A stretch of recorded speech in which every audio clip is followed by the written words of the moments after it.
आज हम हमारा न्यू चैप्टर स्टार्ट करेंगे, चैप्टर 13 वेक्टर इंटीग्रेशन। डेफिनेशन क्या रहेगी हमारी इंटीग्रेशन की? अगर if f of t and capital F of t are two vector functions of scalar t such that capital वाले का अगर डिफ्रेंशिएशन करें तो हमें स्मॉल वाला मिल जाएगा। ठीक है, डेफिनेशन क्या है हमारी? अगर हमारे पास दो वेक्टर्स हैं, दोनों की रिप्रेजेंटेशन अलग अलग ले रखी है, आप कुछ भी कंसीडर कर सकते हो। ठीक है, दो वेक्टर्स हैं किसी भी सेम स्केलर फंक्शन में सच दैट एक का अगर मैं डिफ्रेंशिएशन करूँ तो मुझे दूसरा मिल जाए, देन जो कैपिटल एफ है उसको हम क्या बोलेंगे? Indefinite integral of small vector F. ठीक है, तो इंटीग्रेशन के टाइप में इसकी रिप्रेजेंटेशन क्या रहेगी? Integral a to b small vector with d t equals to capital F. Integration होके कैपिटल एफ मिल जाएगा, क्योंकि हम अगर इस वाली इक्वेशन का इंटीग्रेशन करेंगे तो इंटीग्रेशन से डिफरेंशिएशन कैंसिल हो जाएगा और यहाँ पे हमारा इंटीग्रेशन रहेगा विद लिमिट्स। ठीक है, तो यहाँ मिल जाएगा हमें कैपिटल एफ। लिमिट्स क्या आती? ए टू बी, जो कि इसके इक्वल हो जाएगा F of B minus F of A. ठीक है, तो अगर आपको वेक्टर इंटीग्रेशन डिफाइन करना आता है तो उसमें आप ये कंप्लीट थिंग लिखेंगे। दो वेक्टर्स कंसीडर करेंगे, किस तरह से एक का डिफरेंशिएशन करने पे दूसरा वेक्टर मिल रहा है, फिर इंटीग्रेशन कर देंगे तो डिफरेंशिएशन और इंटीग्रेशन कैंसिल हो जाएंगे और इधर आपके इंटीग्रेशंस रिमेन रहेंगे।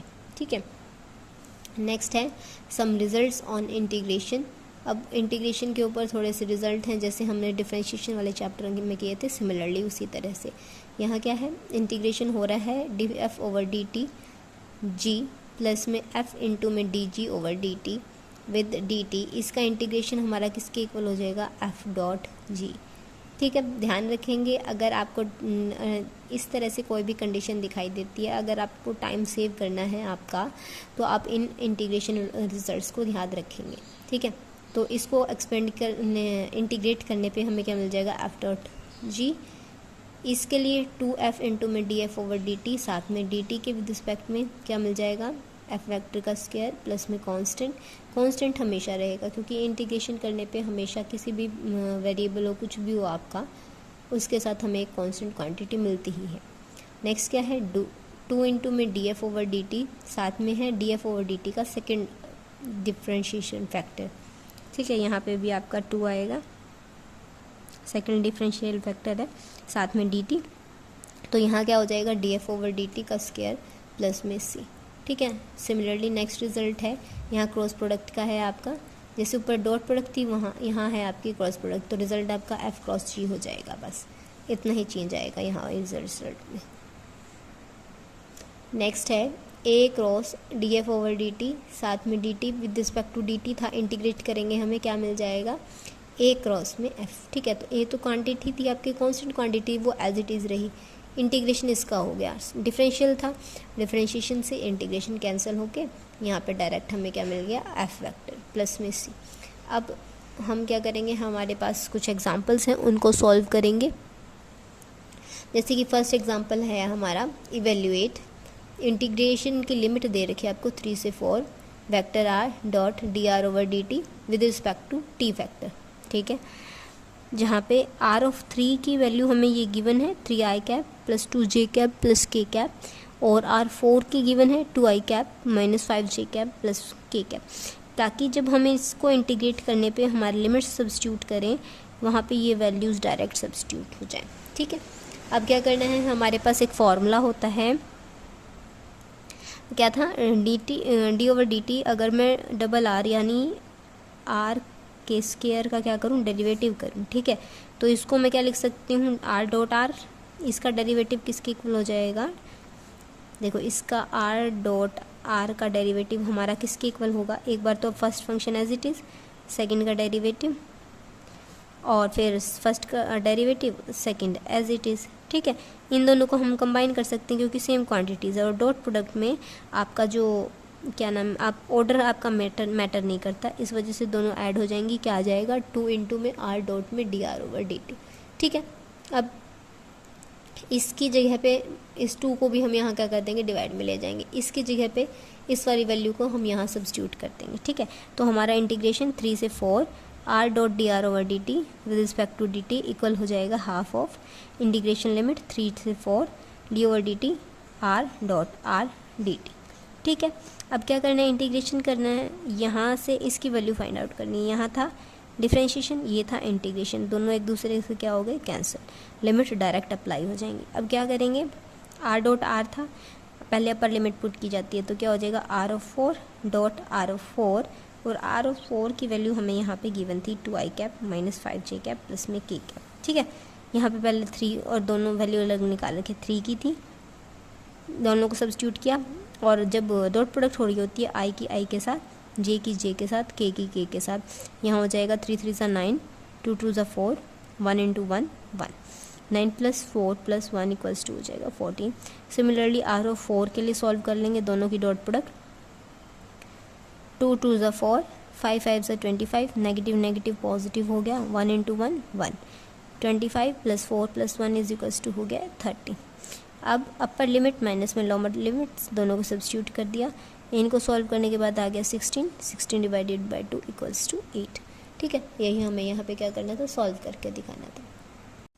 नेक्स्ट एग्जाम्पल है हमारा, the acceleration a of a particle at any time t greater than equals to 0 is given by vector a equal है e raise to power minus t i cap minus 6 t plus 1 j cap plus 3 sine t k cap. ठीक है, if the velocity and the displacement are 0 at time is equals to 0, time 0 पे velocity और जो displacement है ना वो दोनों ही 0 हैं, तो हमें क्या फाइंड आउट करना है, वेलोसिटी और डिस्प्लेसमेंट की वैल्यू फाइंड आउट करनी है किसी अलग टाइम पे। ठीक है, t 0 पे तो वो दोनों 0 हैं, तो t 0 के अलावा बाकी किसी टाइम पे हमें इन दोनों की वैल्यू फाइंड आउट करनी है।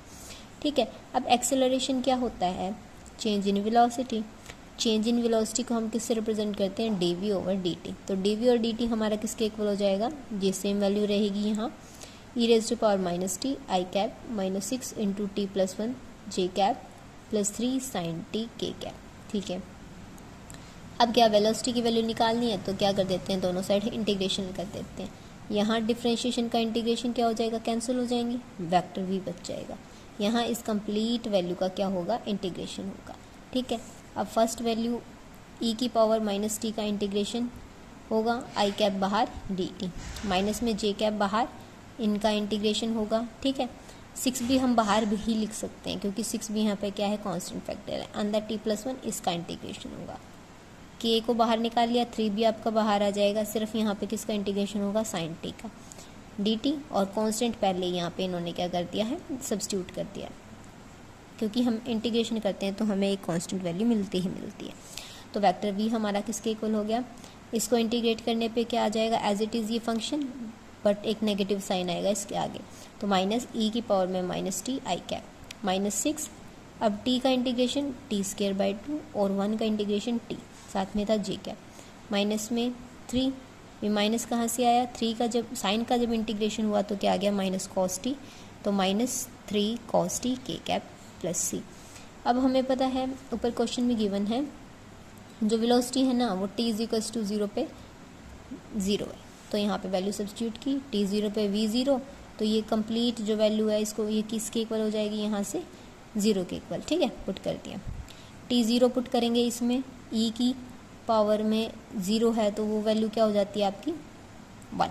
ठीक है, यहाँ क्या हो जाएगा, माइनस आई कैप, यहाँ t 0, ये t 0, ये कंप्लीट वैल्यू वैनिश, यहाँ t 0 कोस 0 क्या होता है आपका 1, तो माइनस 3 के कैप प्लस में c, तो c हमारा किसके इक्वल हो गया, आई कैप प्लस 3 के कैप। इस वैल्यू को उठा के हमारी इस इक्वेशन में सब्स्टिट्यूट कर देंगे तो हमारे पास वेलोसिटी वेक्टर किसके इक्वल आ जाएगा, माइनस e की पावर में minus t i cap minus 6 T square by 2 plus T J cap minus 3 cos T के कैप प्लस आई कैप प्लस 3 के कैप।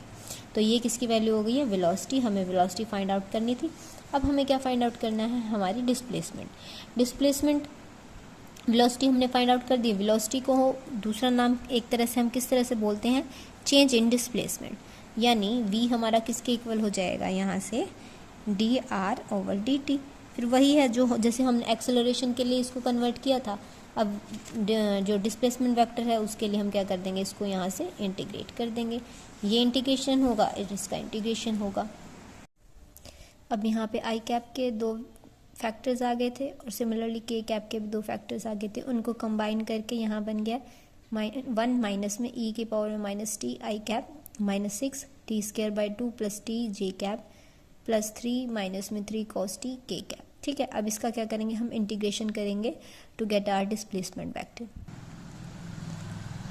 इंटीग्रेशन करेंगे तो यहाँ से तो ये डिफरेंशियल कैंसिल हो जाएगा हमारे इंटीग्रेटिंग फैक्टर से। यहाँ क्या होगा, 1 का इंटीग्रेशन फैक्टर टी ई की पावर माइनस टी का क्या हो जाएगा, ये एज इट इज़ रहेगा, एक माइनस का साइन और आ जाता है, माइनस यहाँ पे एक अब इंटीग्रेशन सॉल्व करके आ जाएगा तो माइनस माइनस क्या हो जाएगा, यहाँ से प्लस में कन्वर्ट हो जाएगा। ठीक, साथ में क्या था आई कैप। अब इसका इंटीग्रेशन होगा, वहाँ पे वो बाहर जो 6 था ना वो अंदर ले आए। ठीक है, इससे पीछे टर्म क्या थी, टी स्क्वायर बाय में 2 प्लस में टी। ठीक है, अब 6 को अंदर ले आए, यहाँ क्या बन गया 3 टी स्क्वायर प्लस में 6 टी। अब इसका इंटीग्रेशन हो गया, यहाँ क्या हो गया टी 3 टी स्क्वायर का इंटीग्रेशन क्या हो जाएगा, टी क्यूब बाई 3, 3 से 3 कैंसिल। ठीक है, यहाँ क्या होना था टी स्क्वायर बाई 2, साथ में 6 था, ये क्या इससे कैंसिल, यहाँ बच गया 3 टी स्क्वायर। ठीक है, तो साथ में क्या था जे कैप। यहाँ क्या था हमारे पास 3 माइनस में 3 कॉस टी, अब 3 के साथ टी आ जाएगा, कोस का इंटीग्रेशन साइन, तो 3 साइन टी के कैप, और साथ में क्या जाता है हमारा कांस्टेंट फैक्टर। ठीक है, अब हमें पता है हमें डिस्प्लेसमेंट फाइंड आउट करनी है, बट टाइम टी पे जो डिस्प्लेसमेंट है वो किसके इक्वल होगी, 0 की। तो टी को 0 सब्स्टिट्यूट करेंगे और आर की जो कंप्लीट वैल्यू है ये इसको किसके इक्वल पुट कर देंगे, 0 के इक्वल। ठीक है, यहाँ किया हमने, टी यहाँ क्या हो गया 0, इसकी पावर 0 तो 1, यहाँ पे क्या बच गया आई कैप, यहाँ पे ये 0 ये भी 0 तो ये वैनिश हो गया, ये 0 साइन 0 ये भी वैनिश हो गया, सिर्फ क्या बचा कांस्टेंट।